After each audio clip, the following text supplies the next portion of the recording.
If you know the enemy and know yourself, you need not fear the result of 100 battles. In the tank branch, we have got the Armored Car, the King Armored Car, spoken of royalty, versus unarmored units, 4.5 damage, 63 speed. This is a lot for a day 1 unit.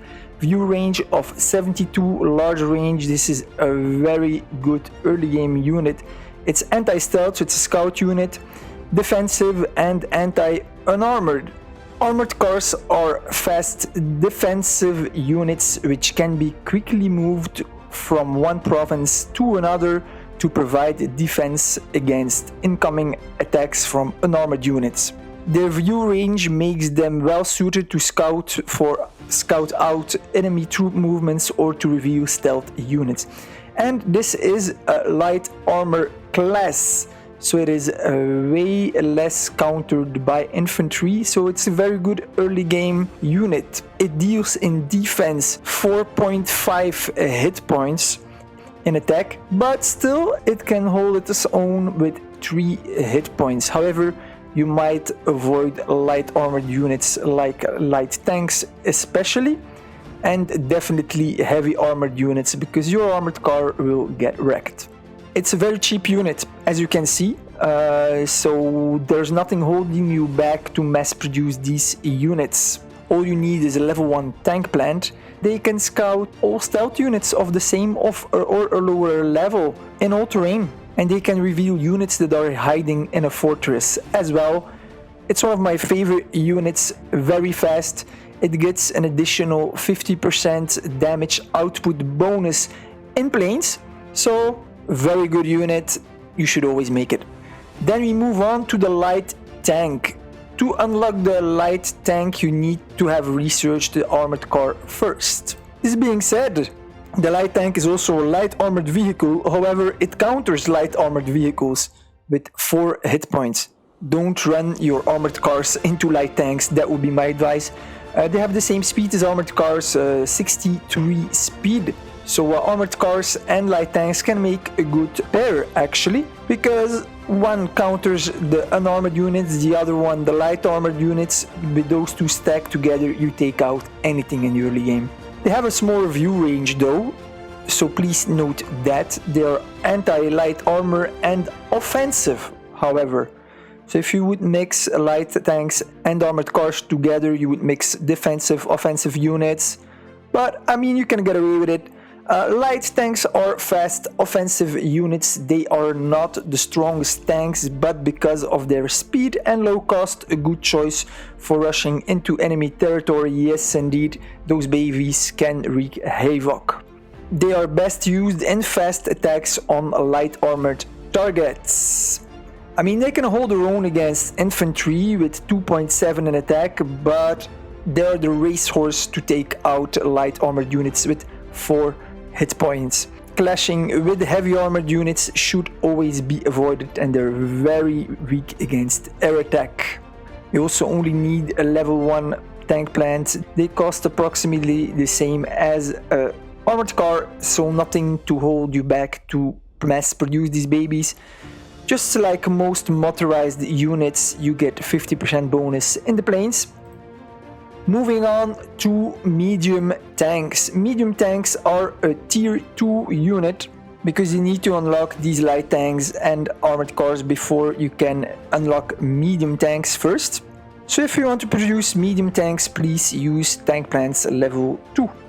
They deal 6.5 versus light armor, so very careful with those.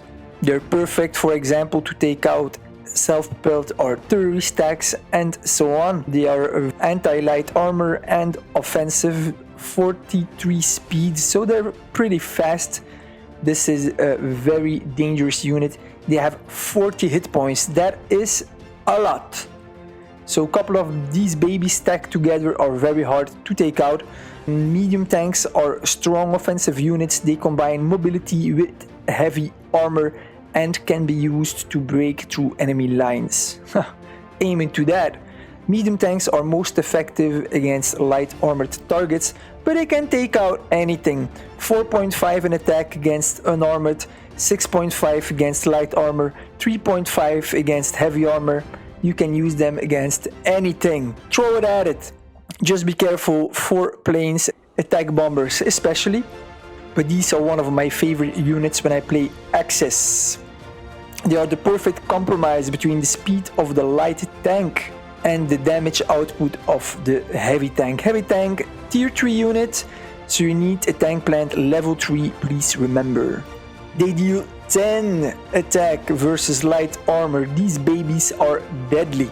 Be careful with your self-propelled artillery stacks. You don't want to meet heavy tanks. Actually, you don't want to meet heavy tanks with any kind of unit. They are a hit point machine. They have 65 hit points. They are extremely difficult to take out. They are anti-heavy armor and anti-light armor. So they will also wreck your medium tanks. Please bear that in mind. Heavy tanks are mobile fortresses. Yes, they are with 65 hit points. What do you expect? Which are slow but compensate for that with enormous firepower. They are versatile and can either defend key positions on the map or lead offensives. They are strongest against armored targets. Beware, they only move at 39 speed, so they're not that fast. They deal 5.5 in attack versus unarmored units, 10 versus light armor, and 8 versus heavy armor.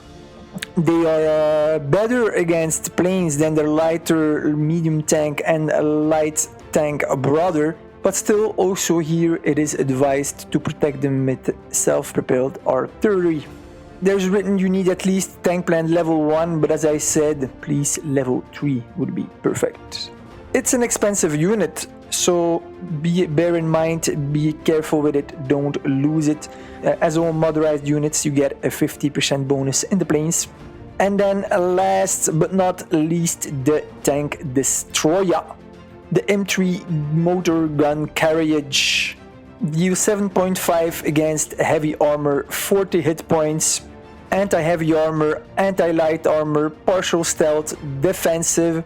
Players often ask me, hey, what is the difference with anti-tank, right? Well, anti-tank for starters, it is slow because the tank destroyer here moves at 50 speed. That is a lot. It is a defensive unit, but you will see in the stats, it's not bad in offense as well. And it has the double amount of hit points, so it's way more difficult to kill. You should always use this unit to protect self-propelled artillery stacks, always. And that would be its main functions. Also, if you stack this baby together with commandos, you've got a killer unit right there. Remember, commandos, they were over the top. Stack those together with tank destroyers, you've got yourself a very lethal and stealth combination.